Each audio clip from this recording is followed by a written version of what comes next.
Yes, this is Kenneth the K-Rock Cline, your host for this podcast of episode 5 of Krocking, Locking, and Dropping. That's right, Kenneth the K-Rock Cline here. Y'all probably know me from Two Pals on a Pod with my co-host, Mark T. Robinson, which we post out on Apple Podcasts, Spotify, and Buzzsprout, wherever you may find your podcasts as well. And speaking of which, of course, big announcement regarding that, we will be releasing our new episode of Two Pals on a Pod this week. We're going to cover some pretty good topics, mostly in the NBA, as it is the playoff time this season, and I'll give my takes along with Mark, as we'll see what topics we'll cover in the NBA for this edition as well. But anyways, folks, this is my own podcast. This is Krocking, Locking, and Dropping with K-Rock. Kenneth the K-Rock Cline here, for those of you that may not know. And this is episode number 5. New week, new podcast. And folks, we got a real great show for you this edition. I'm going to be recapping the NFL draft and who I believe stood out as far as the winners and the losers, what teams stood out. I might give a take about how the Texans did as far as I'm concerned, since they're my team. Some people might be questioning what are they doing. Others might be saying, oh, okay, I see the benefit of what they're doing here as well. But don't worry, folks. I'll try to resolve all the issues with regards to the Texans as well. And then, folks, we're going to be getting into the NBA, and we're going to be talking about the NBA situation with LeBron James and Kevin Durant. Is it safe to say that there is a funeral procession in place for the legacy of those two careers? I think there certainly has to be. I mean, after all, they are at the point where they're near the end of their careers, and how are their legacies going right now? Well, not too good as of this moment. So we're going to get into that later on. But first and foremost, as always, I'd like to start off with a random question generator with regards to y'all getting to know a little bit more about me. So here we go. And this random question generator's question of the day is, what's one place you've traveled to that you never want to go back to? One place that I've traveled to, but I never want to go back to. Ooh, it's hard to really say, because when I usually like traveling, I usually like going to places as well. Now, there's some areas that I don't particularly, some places I might never see again, especially that one place as well. But I don't really know if there actually is a place that I've been to that I never want to go back to. So that's a really tough call, because I usually like exploring things. I usually like going to see new places and just getting a feel for it, because I like being an explorer and just traveling to unique locations, even if it's once in a lifetime. But as far as I'm concerned, there's not really a place that I can think of that I've been to, but don't really have any interest in going back to. I'm sure something will come about later on as time goes on, but for now, I just don't think there's really any place out there. And I know that sounds kind of sad and degrading, I mean, how many times have I heard people say, well, I don't want to go to Houston and all that. I don't want to go back to Houston because I hate it there. First of all, you're wrong. Second of all, you're in a bad area. There are other great spots about that area. And third, come on. I'm not going to disrespect your city like that, unless it's necessary. But anyways, that's really all I have with regards to that area, that question about a place I've been to but never want to go back to. So I don't really have any particular location that I can think of, unless, of course, I might have had a bad day and say, oh, I don't want to go back to this place. I'm done with this place, yada, yada, yada. Maybe I'm thinking of a roller coaster ride that I liked or rid on that I didn't really like. So anyways, folks, that's pretty much the random question of the day. Not really much to get into there, but we will be getting into the recaps of the NFL draft winners and losers after this. Stay tuned.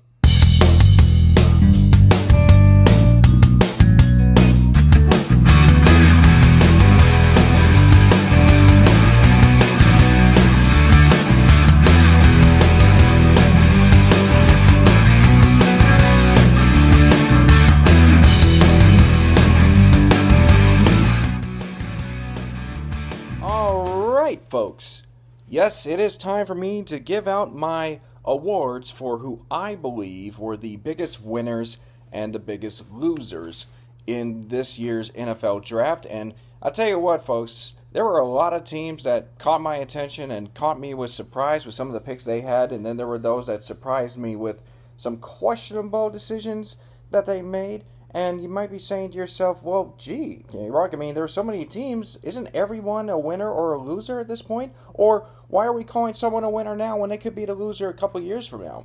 Well, that's the thing. I've always been in agreement that you need to give teams time to figure out if they made the right decision or not.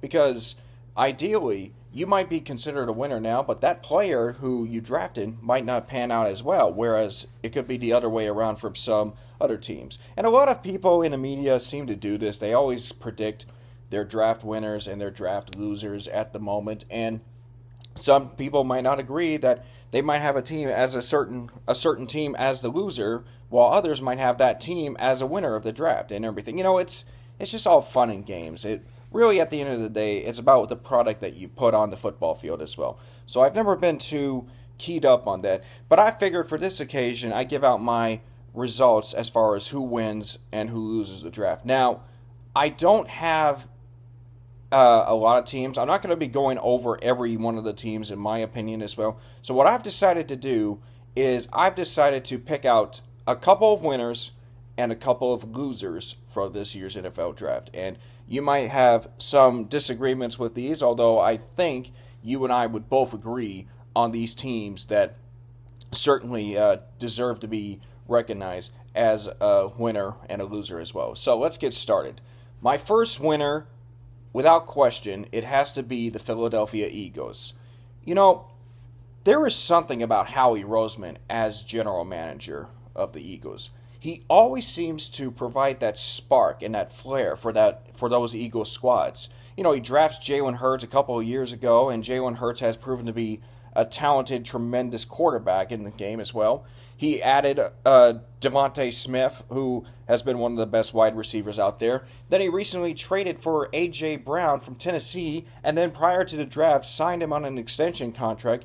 And so, the Philadelphia Eagles, of course, have always been a tremendous team under his guidance, but yeah, despite the fact that they've only won one Super Bowl in their franchise history in this stretch, Howie Roseman has always managed to get the Eagles as by far the best team in the NFC East division, and certainly one of the favorites in the NFC conference coming into this upcoming season. And I'll tell you what, I really liked what he did as far as this draft, or what the Eagles did as far as this draft. They added secondary help, acquiring cornerbacks Quinion Mitchell of Toledo and Iowa's Cooper DeJean, who I have to say is a very interesting case because there have not been as many white cornerbacks as I can remember. In fact, I want to say it's been 20 plus years since we've last seen a cornerback. Jason Sehorn of the New York Giants is the first guy that comes to mind, and he was a very good, tremendous cornerback for the Giants during his time there, but there hasn't really been a lot of that. And a lot of times you might see a white guy as a defensive back, like on a safety position, but not in a cornerback. So Cooper DeJean is trying very hard to change the stereotype that, white men can play the cornerback position as well. And he obviously had a very good career in Iowa, and he's certainly going to be an interesting case for the Philadelphia Eagles in the defensive back, because the Eagles really need some help defensively as far as their backfield is concerned. But not only was it the drafting of the secondary that got the Eagles as my winners, but they also added a couple of Clemson players. One of them, of course, Will Shipley. The other, of course, being Jeremiah Trotter Jr., who was a linebacker and the son of a former Eagles player. Will Shipley, of course, one of the top players for Clemson. He rushed for 3,249 total yards of offense and ran for 34 total touchdowns. He also was the team's leading kick returner, racking up 904 return yards, averaging 26.6 yards per kick during his career. Of course, that was around the time with Dabo Swinney still there, which, he has definitely been a big force for them, even though Clemson hasn't really been a strong, dominant team like they had been when they had quarterbacks Deshaun Watson and Trevor Lawrence, both of whom won national championships. Clemson's kind of fallen down the cliff, but that doesn't necessarily mean they can't produce great players in the NFL. And you look at Will Shipley, all ACC specialist, all ACC first team all purpose yards, as well as all ACC for running back, and also honorable mention all ACC.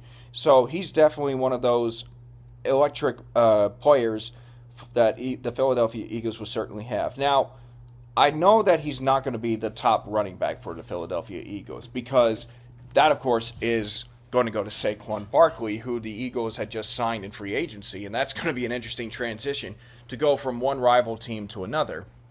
But I think Will Shipley will be a very capable running back as a backup, maybe in a third down type situation for Philadelphia, just to give Saquon Barkley his rest and all that. So a lot of people might be questioning why you would draft Will Shipley and when you got Saquon Barkley, who is miles better. Look, it's a backup situation. You need guys that can back up players. Saquon Barkley won't be on the field for every play, even if he wants to be. But Philadelphia Eagles, of course, are definitely trying to get themselves back into Super Bowl contention after losing to the Chiefs a couple of years ago. Then you have the situation with Jeremiah Trotter, who, in my estimation, is one of those dominant linebacking players who I think the Philadelphia Eagles will definitely benefit on defense. This guy was a second-team Associated Press All-American, first-team All-ACC, was a finalist for the Butkus Award, which is usually given to the nation's top linebacker. And, he's had over 100 tackles throughout his entire career, with 28.5 tackles for a loss, as well as 12 sacks in his career. I mean, the guy was a tremendous force on the defensive side for Clemson as well. But he does come with a little bit of a target on his back, because his father, Jeremiah Sr., was a 4-time Pro Bowl linebacker who played 11 years in the NFL and is actually a member of the Philadelphia Eagles Hall of Fame. So a little bit of nepotism there, but I don't think it's going to be a big problem for him, because I think he's definitely going to be a force for Philadelphia's defense that certainly could use a big confidence boost after losing their wild card game to Tampa last playoffs. So I don't think it's going to be much of a factor for the Eagles as well. But Philadelphia did add a couple more players to the roster, but the key thing that I've noticed that was really interesting was that they also stockpiled some picks. And next year, in 2025, they will have 9 picks. And the reason why is because the NFL is currently investigating the situation where there might have been tampering with the Philadelphia Eagles to get Saquon Barkley. So Philadelphia, Howie Roseman, is just trying to figure out a way of, okay, I have to make sure that I put my team in a good position to get more picks possibly for next year to add to the team. I could lose 1 or 2. If I stick around and have maybe 5 picks next year, that's not going to do it. So I need to add a little more just in case I lose maybe 1 or 2 picks if they find any wrongdoing. And I think that's a brilliant move on Howie Roseman's part, because next year, he's not going to use all 9 picks. I don't think he's going to use all 9 picks as well. And he's going to probably trade most of them, because he made 5 trades on Saturday to add their players. So Howie Roseman, a brilliant genius he is, always play the just-in-case card. You're getting more picks. You probably won't use them, and you may lose 1 or 2 if there is any evidence of any tampering as well, because that's usually the case for tampering charges. Teams are going to lose a draft pick in that regard. So that's something that should be wary of. So the Philadelphia Eagles, to me, are my first winners at this point. My second winners are the Pittsburgh Steelers. So the state of Pennsylvania, you got yourself 2 winners here. But the reason why I give Pittsburgh a lot of credit for being a winner is that the offseason, they started off by trading for 2 quarterbacks. They got Russell Wilson, and then they got Justin Fields. And you might be saying to yourself, well, that might be a bit of a problem here, because you might have a quarterback controversy on your hands. However, it is reported that Russell Wilson will be the starting quarterback for the Pittsburgh Steelers, whereas Justin Fields will be the backup. So that's something that might be resolved. We'll see how that pans out, if that's always going to be the case. If Wilson doesn't retain the player that he was in Seattle, They might go to Justin Fields, who might have an opportunity to elevate himself. But, the Steelers, to me, have really been a far cry for the teams that they've had when Ben Roethlisberger was there and when Hines Ward and Santonio Holmes and all these great receivers that they had in recent years. They've been a far cry to that. One thing that has been going for them is that Mike Tomlin, for some reason, still finds a way to get Pittsburgh to have a winning season. He's never had a losing season in his entire career as head coach. And if he were to finish his career coaching with never having a losing season, you could make an argument that that is the case for the greatest coach of all time. But obviously, you're not going to say he's the best because you have guys like Vince Lombardi, Bill Belichick, Bill Walsh, Don Shula, and all these great coaches. Tom Landry, I'll throw him in there as well. All these great coaches that have won more Super Bowls than Mike Tomlin. But Mike Tomlin definitely making the most of his coaching tenure down in Pittsburgh with the winning seasons that he has had to his career. Now, Pittsburgh also is the winner because one of the positions that was really hounding them was, of course, their inability to block on the offensive line. And Pittsburgh, to their credit, actually went out and got 3 of their first 5 picks they had to draft offensive line players. Tony Fontenot of Washington, who was part of a Washington squad that reached all the way to the national championship game where they got destroyed by Michigan. But Fontenot, of course, who helped Michael Penix become a Heisman Trophy finalist, and very deservedly so. He's a guy that I think would be a big use for the Steelers to try to block for either Justin Fields or Russell Wilson. Then you had Zach Frazier, the new center for West Virginia, definitely a force to be reckoned with. And then Mason McCormick of South Dakota State. Now, South Dakota State is an FCS school, and South Dakota State has been one of the top schools in the country as of late. They've been among the top teams. They were in a national championship game a couple of years ago, or this past season. And yeah, I think when you're getting players from FCS schools, guys that maybe people don't hear about, but yet this guy, he could be a good player and a good asset for the squad for Pittsburgh. I think the Steelers have definitely bulked up their offensive line, and they definitely needed to do that because over the last few years, they have been bullied around for the past few seasons on the offensive line, so they had to get some blockers, especially with the new quarterbacks as well. And then they also added value and added a couple of picks for their squad as well. The AFC North to me is probably the most competitive division right now. I mean, it's really hard to separate the teams.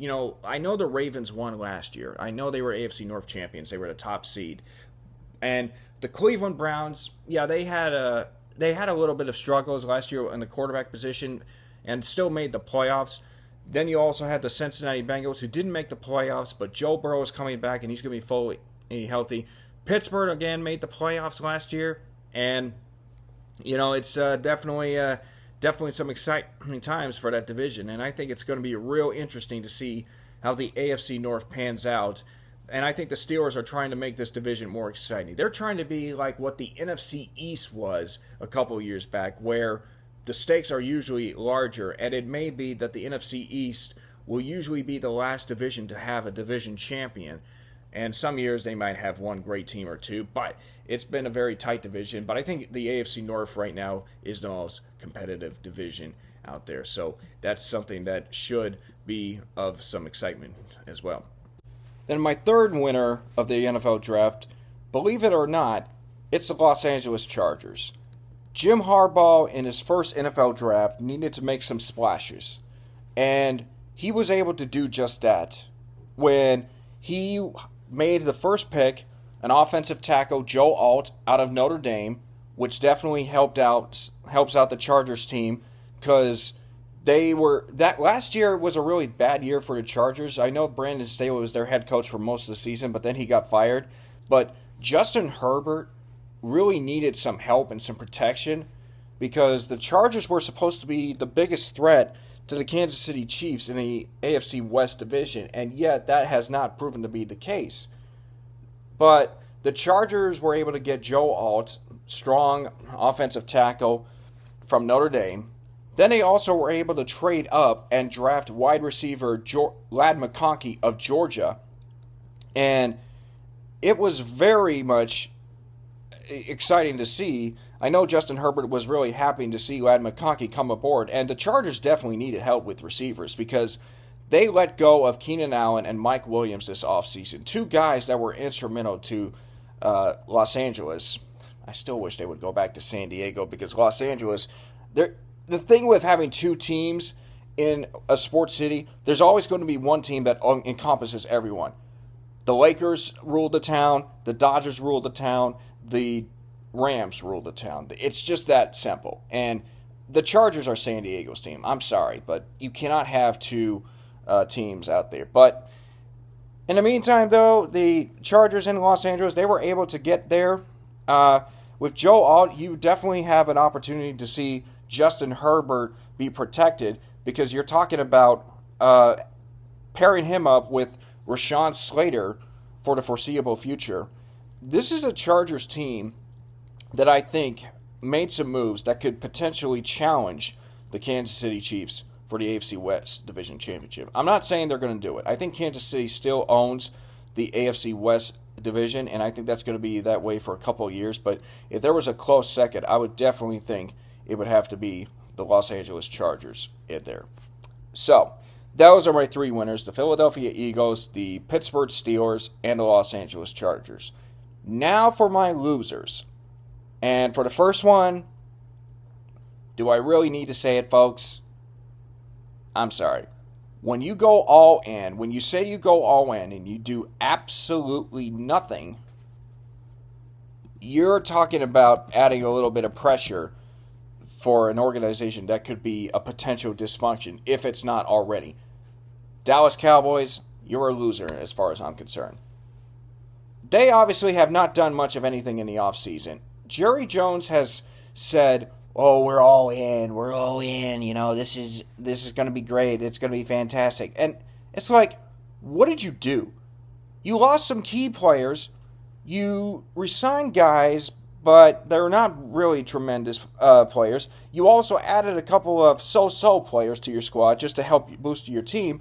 You got a quarterback in Dak Prescott who has played well. He played like an MVP caliber player last season, but he did not do... His career is being wasted down there with the way things are going. And it's real sad to see because I truly like Dak Prescott. I do.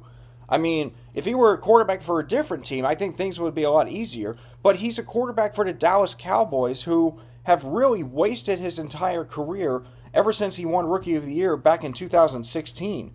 So, Dallas, it's a bad stretch for y'all because you haven't been able to elevate yourself to the NFC Championship game, let alone the Super Bowl since '96. And you could say, well, we still are the best team in Texas. I'm sorry, but as of right now, you are not the best team in Texas. And you want to know why?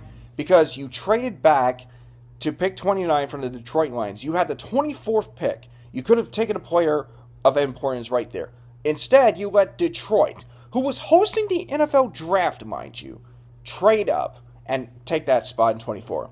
Then, with your 29th pick, you drafted an offensive lineman. Now, granted, you need some help in the offensive line, but there was really a more glaring position that you needed on your team.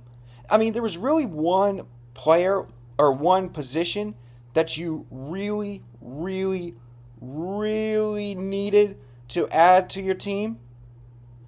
I'm talking, of course, about a running back. Now, I'm not saying you can draft a running back in the first round, because nobody drafts a running back in the first round unless they feel like they can work it out. But we're talking about, you could have added a guy like Jonathan Brooks from Texas, of all places. You could have added Trey Benson, who was drafted to Arizona. You could have drafted Bucky Irving. You could have drafted any talented running back. The problem is, you have not had a tremendous running back since Ezekiel Elliott. Or, you know what, let's go back. You haven't had a tremendous running back since Emmitt Smith, okay? I mean, we can go as far back to Tony Dorsett, to Herschel Walker, who was only there for a few years. But Emmitt Smith, you never had a great running back since then. And that is the position that I felt like you need to help elevate your squad. You got a great wide receiver in C.D. Lamb. You got a great defense with Micah Parsons, who, I mean, he was getting cooked by C.J. Stroud on the NFL draft show. Like, can you imagine Micah Parsons sitting there saying, well, he was so upset when his favorite players were going to the Philadelphia Eagles. And oh, by the way, you should be upset that you're losing players to the Philadelphia Eagles, because that is the real tragedy in all this for Dallas right now. You're supposed to be America's team, at least in your mind. You're supposed to be the franchise that is supposed to be bringing in all this money and bringing all these fans, but also winning product. And you've done more on one side of the equation than you've done for the other side. So as far as I'm concerned, the Cowboys, you're the losers in this draft. But I will say, in Dallas's defense, they did not make the most controversial draft pick in the first round. That honor belongs to the Atlanta Falcons.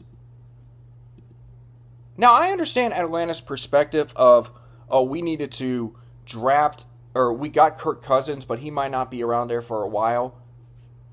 But why would you sign him into a 4-year deal and then basically call him up and say, listen, we're going to take a quarterback in the NFL draft with the first round. We're taking Michael Penix from Washington. And we want you to help him out, tutor him, and everything. And we'll go from there. Why are you doing that? First of all, Michael Penix, or Penix, however you pronounce his name, I apologize. Michael Penix, I'll say, he's the quarterback that wants to play.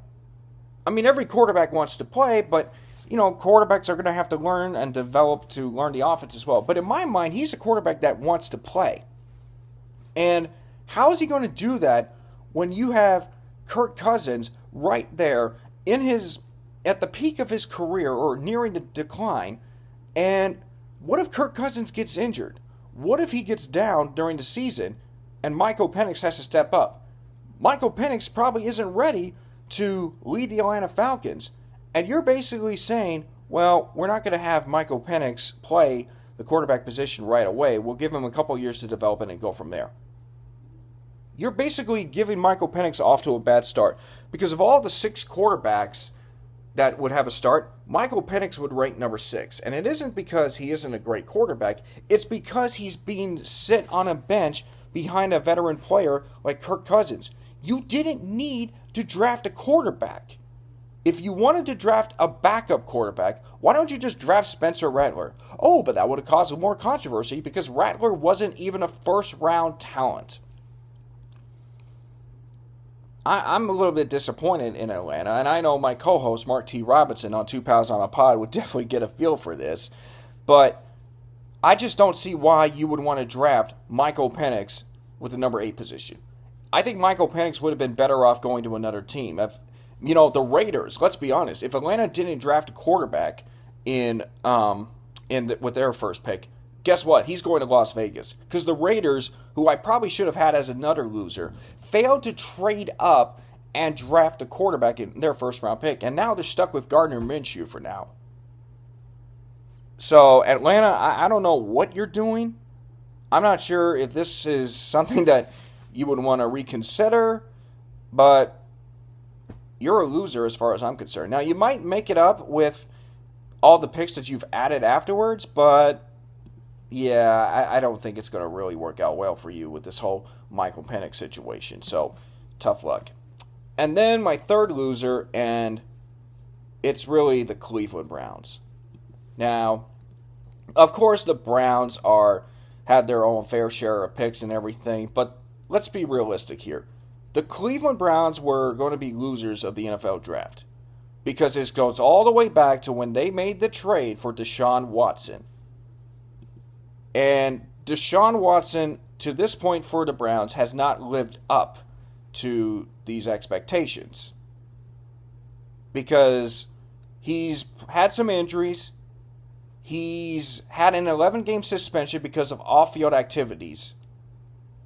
And he is yet to play an entire season for your franchise. Last year, the Browns needed 4 quarterbacks, and it was the 4th quarterback in Joe Flacco who got them to the playoffs.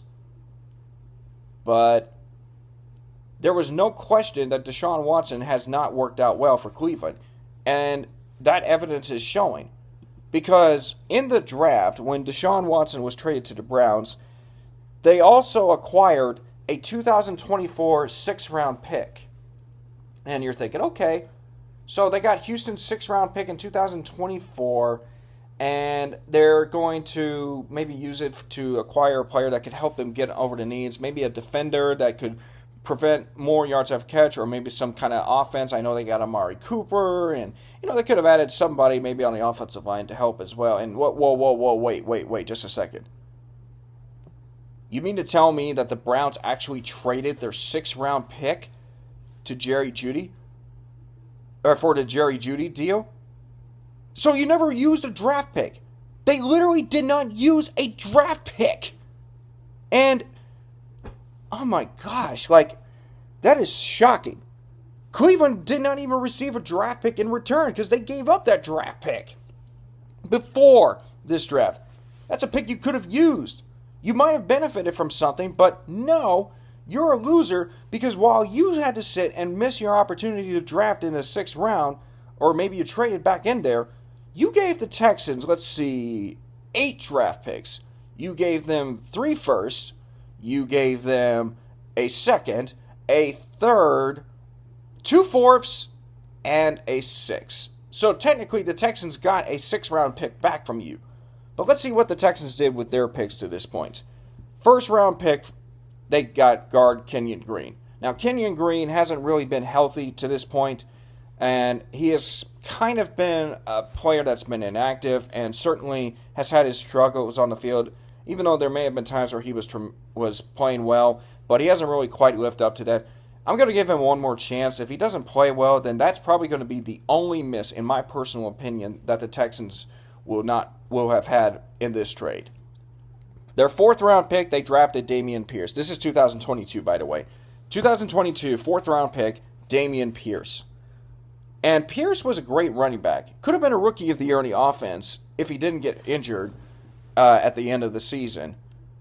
But had kind of a struggle his second year, and he's definitely going to be maybe a second-string running back behind Joe Mixon now. But I think he can be a solid player for the Texans and also helping out in some other areas like special teams and all that. So Pierce, to me, I think is an okay fit right now. He had a little bit of a backward spin, but we'll see if he can improve this well. But I don't think he's a miss. These next 2 guys last year that the Texans drafted, Will Anderson Jr., Defensive Rookie of the Year, Cornerstone franchise. Tank Dell, 3rd-round pick, 2023. And I'll talk a little bit more about Tank Dell because there was something that I caught notice of as I was getting ready to do this podcast. But Tank Dell was a tremendous player for C.J. Stroud on the receiving side. Was on his way to maybe being an all-rookie team member until he got injured and was out for the year. And certainly could be a guy that could really help booster the Texans' receiving core, even though the Texans already have Nico Collins and now Stephon Diggs. Then they had here's the thing about this. The Texans actually had a 1st-round pick this year, but they traded that pick back with Minnesota, who acquired that pick. And then the Texans used whatever Minnesota gave them, the pick that they got, to trade with Buffalo for Stephon Diggs.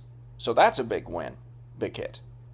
Now, the Texans had 3 picks from Cleveland this year. Their 2nd-round pick, they selected Kamari Lassiter, who maybe not the most popular name the Texans were hoping for, their fans were hoping for in that position. But when you look at his stats, this guy did not allow a single touchdown throughout his entire career in the SEC. Almost makes me think of Sauce Gardner, who did so while at Cincinnati. So I think Kamari Lassiter is a good addition for the secondary and could be huge. Another guy, secondary player they got in this draft was Caden Bullock out of USC, or Kalen Bullock out of USC. I don't know why I was thinking that there was a D in there, but he had 9 interceptions, 15 pass breakups, and was a 2-time All Pac-12 standout. Certainly will definitely be missing the Pac-12, as he will be considered among the last All Pac-12 honorees for his career.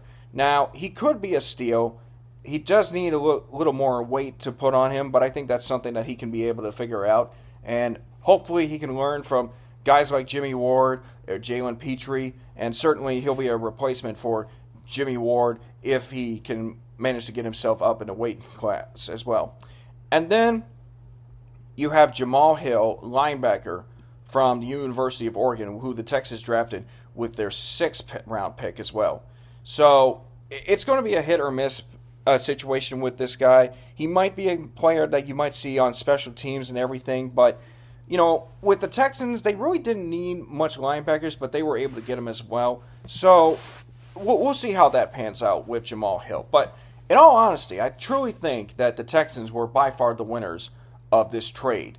Cleveland, you have to suffer through this because you were the one that decided that you needed a quarterback. You disrespected Baker Mayfield. He's now in Tampa right now. Deshaun Watson hasn't really been much of anything for y'all, and you had to rely on 3 quarterbacks, with your last one being a former Super Bowl champion and a veteran player in Joe Flacco to carry your torch. So what are you going to do now? You're going to rely on Deshaun Watson again?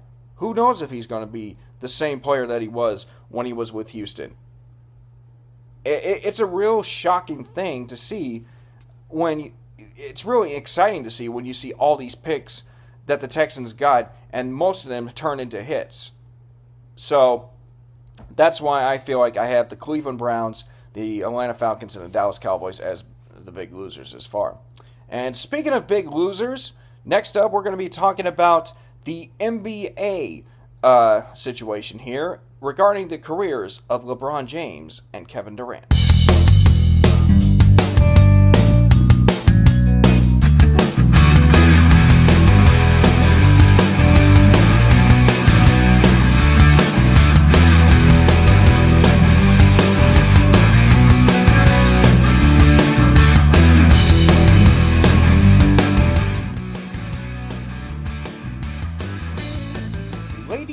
Gentlemen, boys and girls, children and fans of all ages, it is high time that we take a moment to reflect on the outstanding careers of 2 of the game's greatest players, LeBron James and Kevin Durant.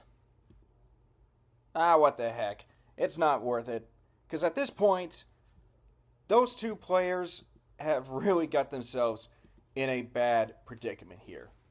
As of right now, as of this podcast, the Phoenix Suns, who have to play Game 4 later tonight, so we won't know for sure if that series between Phoenix and Minnesota will be over after this podcast, or we'll have to wait and see if that series goes on.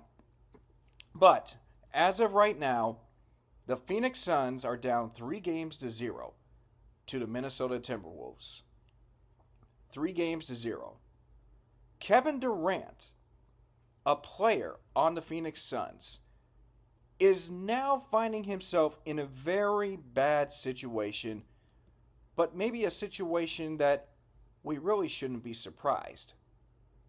Because Kevin Durant has not been the same player that he was since he joined the Golden State Warriors back in 2017 and helped lead them to back-to-back NBA championships. Is it safe to say that maybe this is a case of karma coming back to bite Kevin Durant? Because for a brief 2-year period, he was the best player in the NBA. He didn't win any of the MVPs in 2017 and 2018 because Russell Westbrook and James Harden, his former co-stars at Oklahoma City, I might add, were the recipients of the MVP awards that season. But Kevin Durant was Finals MVP in both the 2 years that the Warriors won the championships to affirm their dynasty. And then, after a while, he finally goes to join the Brooklyn Nets. And therefore, he is supposed to be the lead man in helping a Nets team that had added also a superstar in James Harden. And you think that with Kevin Durant and James Harden on the same team, the Brooklyn Nets can somehow find a way to win the NBA championship and give Kevin Durant his 3rd ring and give James Harden his first ring in the NBA. Well, I don't know if there was McDonald's in the area because apparently Kevin Durant had Ronald McDonald shoes. Otherwise, his shot in Game 7 would have won the series against the eventual champion Milwaukee Bucks. But instead, the Brooklyn Nets, in one of the biggest tragedies, which of course will be a recurring theme for the next brief couple of years, have decided not to win the series, and they've decided to go in this bad tank of a funk. So then, Kevin Durant decides to go to the Phoenix Suns. Durant, in Phoenix, has not managed to get the Suns even past the second round of the NBA playoffs. And right now, as of this podcast, he's down 3-0 in the series.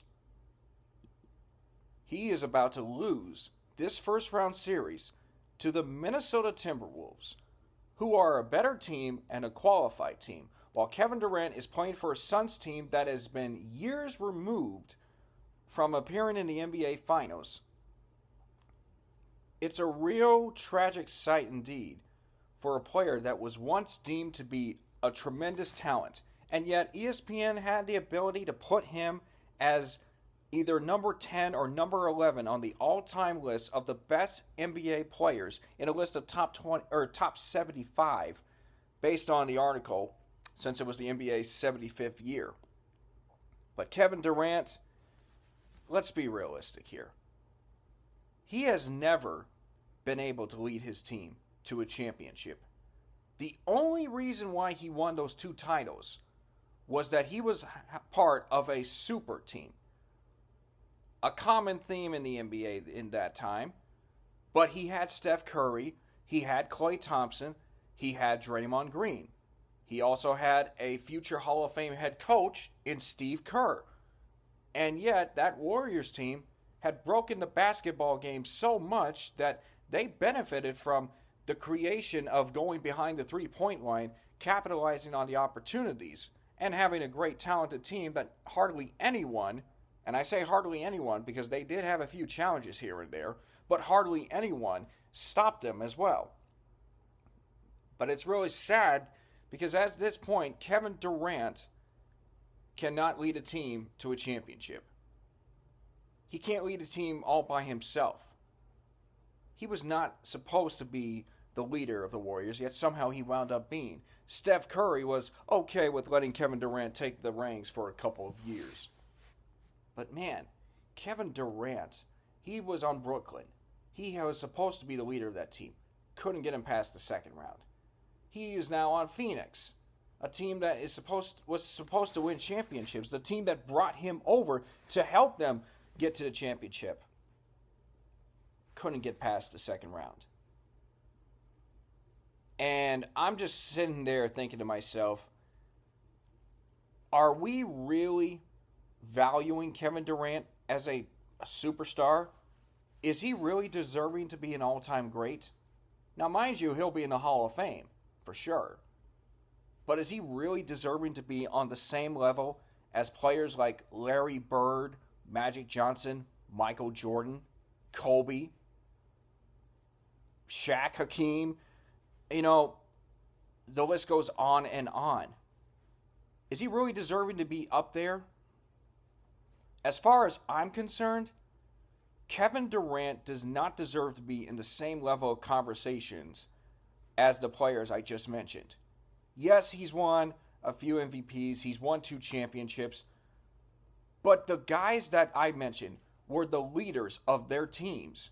They were the ones that led the squads through thick and thin, through good stretches and bad stretches. They always found a way to get the job done. Kevin Durant never did that.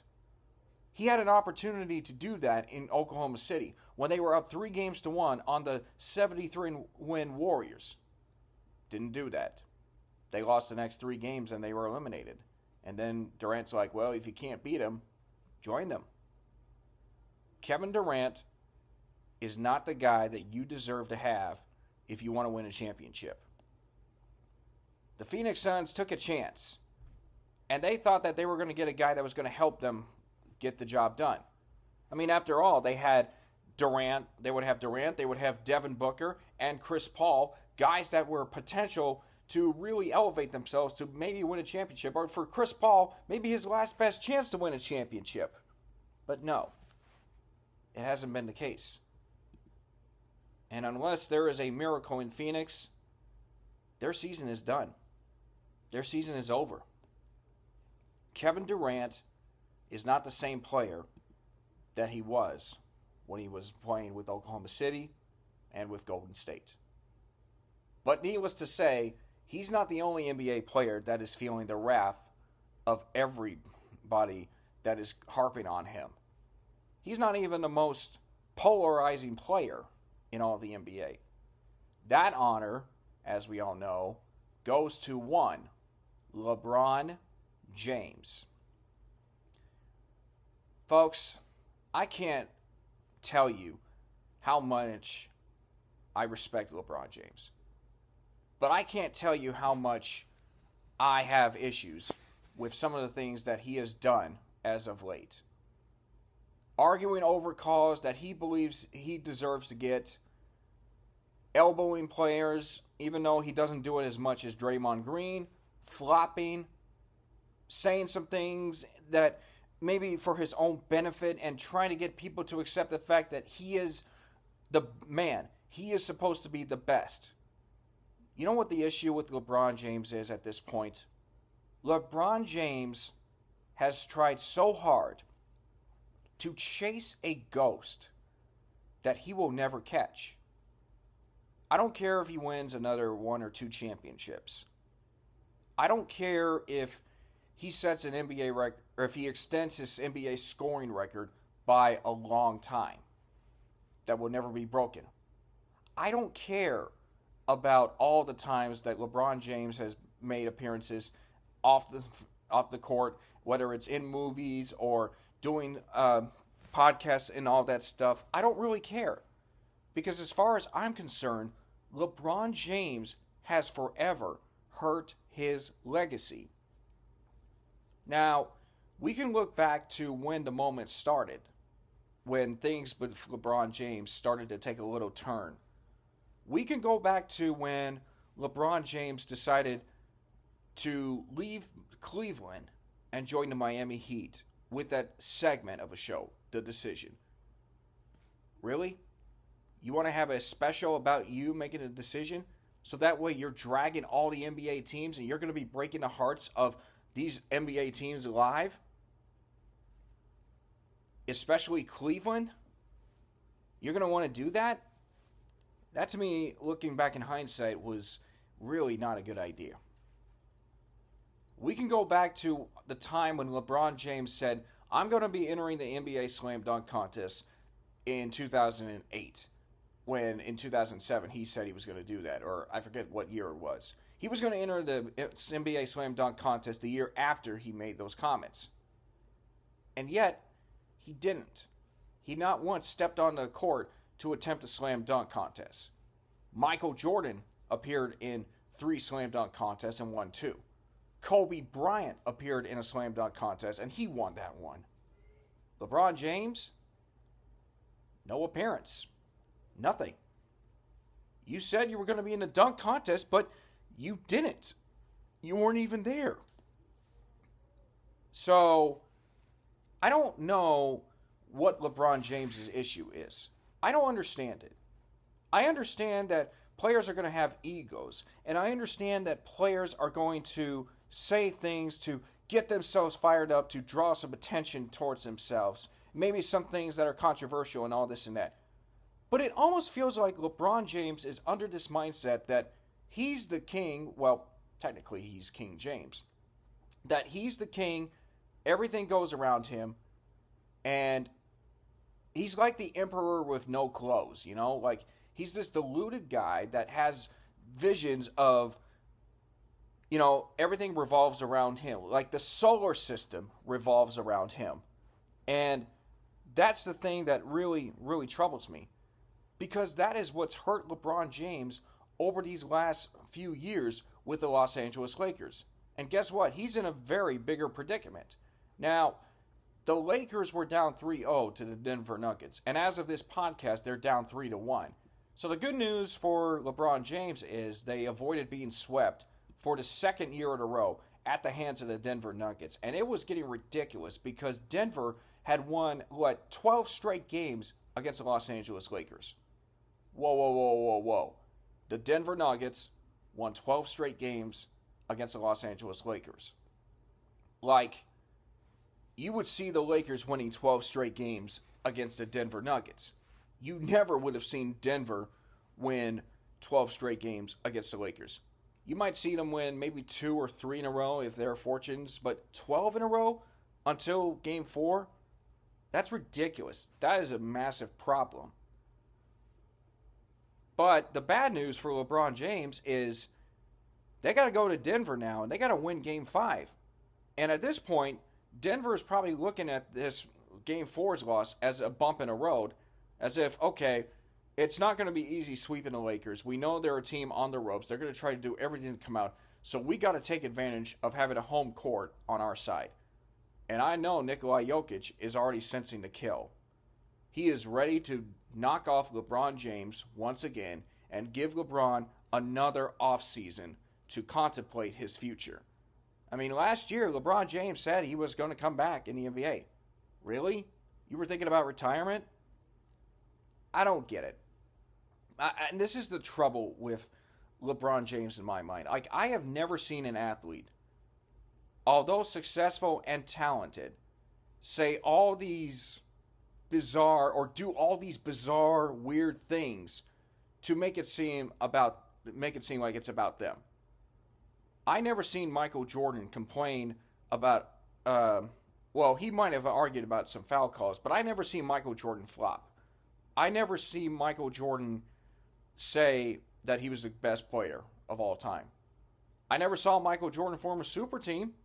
He said literally after LeBron James joined Miami that he wanted to beat guys like Larry Bird and Magic Johnson and all that. I never seen Kobe Bryant do that. I mean, yeah, you can argue that Kobe wanted to play against the best teams, and he was okay. I guess he was okay with having Dwight Howard and Steve Nash come on the squad, even though that wasn't going to work out, considering that Howard was not the productive player that he was in Orlando, and Steve Nash had some injury troubles. But I never seen Kobe Bryant think about doing that.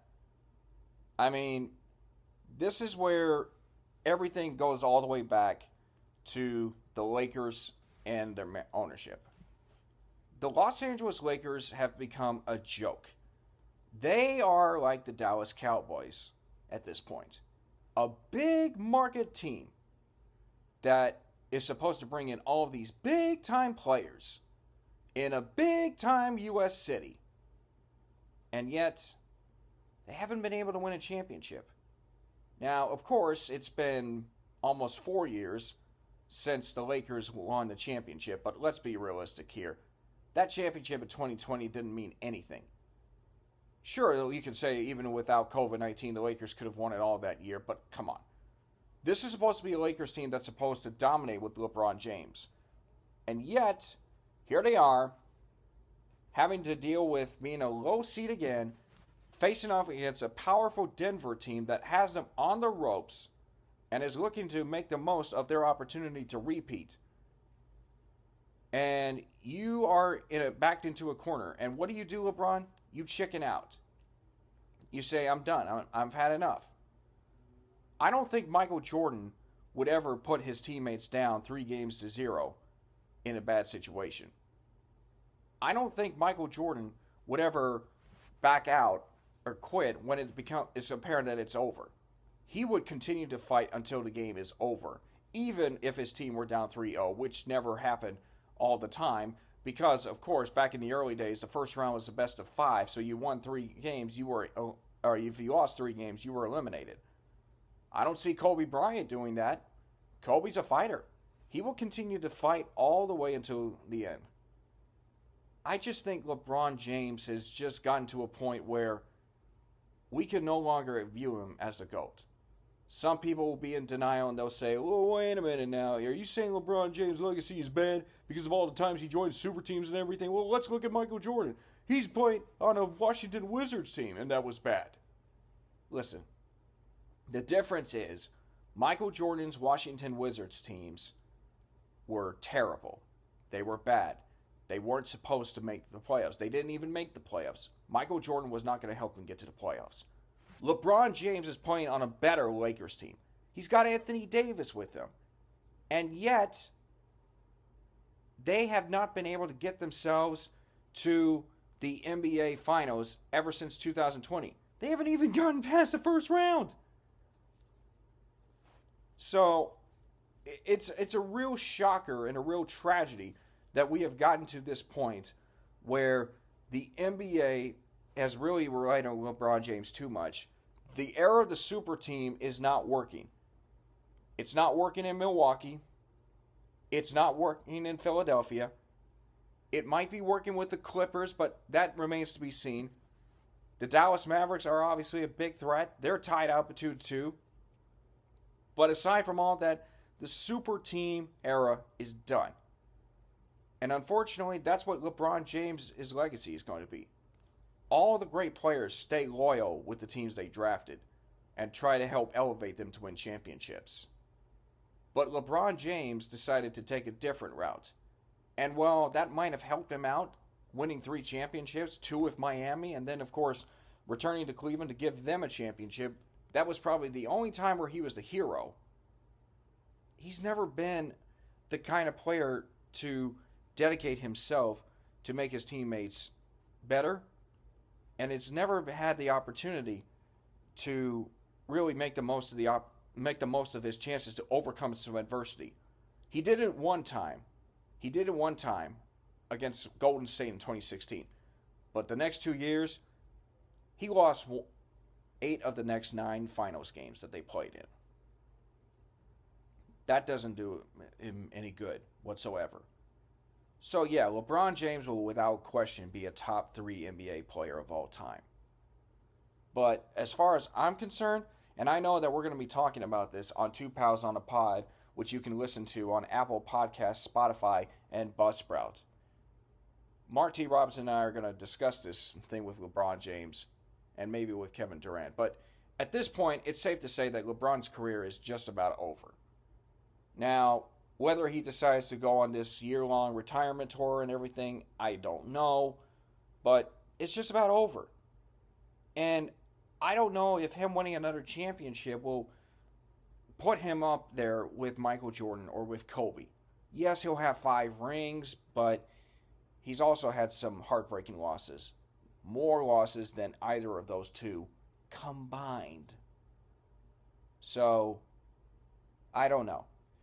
I just think the sad part is LeBron James thinks so highly of himself that it's gotten into his head that he has to feed his own ego, that he wants the attention. He wants people to be talking about him every single day. I don't care if you lose again. I don't care if you beat the Lakers in a series. I don't care if you beat LeBron in a series. They're going to be talking about what happened with LeBron, this and that and all. Blah, blah, blah, blah. That's not good journalism. You talk about what went right with the team that won against LeBron. You don't talk about it with LeBron. It seems like the United States of America is becoming the LeBron James States of America. And I don't know if that's the proper way of saying it, but it just feels that way with all the coverage that he's been getting. At some point, LeBron needs to take a hard look at himself. Somebody's going to have to tell him, you know what, LeBron, guess what? You're not wearing any clothes.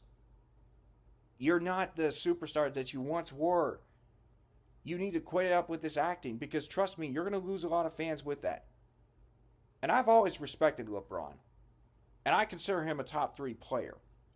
But after seeing the things that have gone on the last few years, the issues with the Lakers, and how rumors are that LeBron James is wanting things to go his way, how he wants to be an honorary general manager, waiting to see his son drafted in the NBA so he can play alongside with him. I mean, at some point, LeBron James is going to have to realize that all this was not for not. But I don't know. I'm not LeBron James. I don't plan on being LeBron James. I don't think anybody can be LeBron James. Because if we tried, we would fail miserably. And he would tell us, see, you're not on my level. And he would be right. But that's the hardest part about this. LeBron James, great player, but sometimes he can think way ahead of himself. And as of this point, he's about to suffer another humiliating loss in criticism when the Denver Nuggets eliminate the Los Angeles Lakers. So, that is my thoughts on LeBron James and Kevin Durant. Their careers are just about, I don't want to say they're over, but they're getting close to being over. But at the end of the day, their legacies have been hurt and tarnished with the ways that they have handled their NBA careers. So you guys let me know in the comments below what you think. Is LeBron James a great player still, or has his legacy been hurt? Same thing with Kevin Durant. Have those two guys really messed up their careers big time?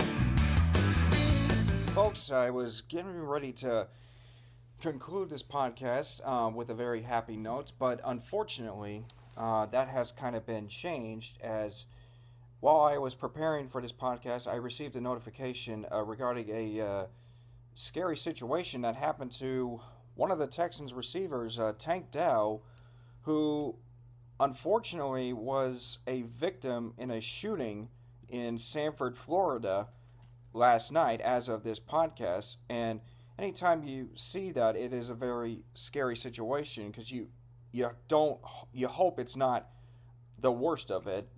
But I'm just reading a statement from the Texans that have said, "We have been made aware that Tank Dell was a victim of a shooting in Sanford, Florida last night. He sustained a minor wound but has been released from the hospital, and he is in good spirits.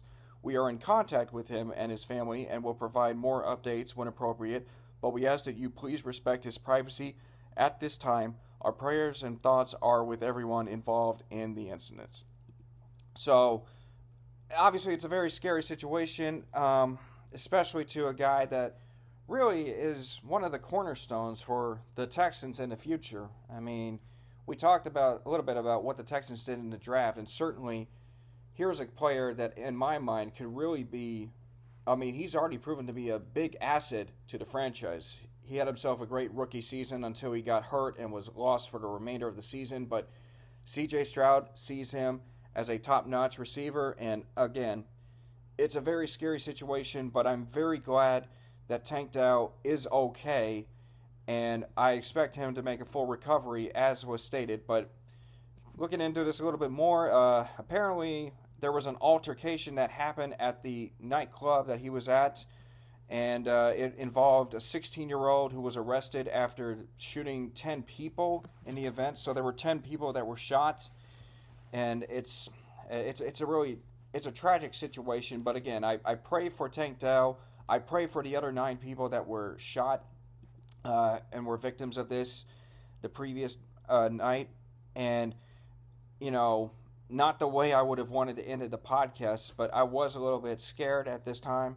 But fortunately, I'm glad to see that Tank is okay and is in good spirits, and I look forward to seeing him back on the football field as well. But, it's just one of those questions that makes you wonder what is going on with this world. I mean, we got a lot of bull crap, if I could say.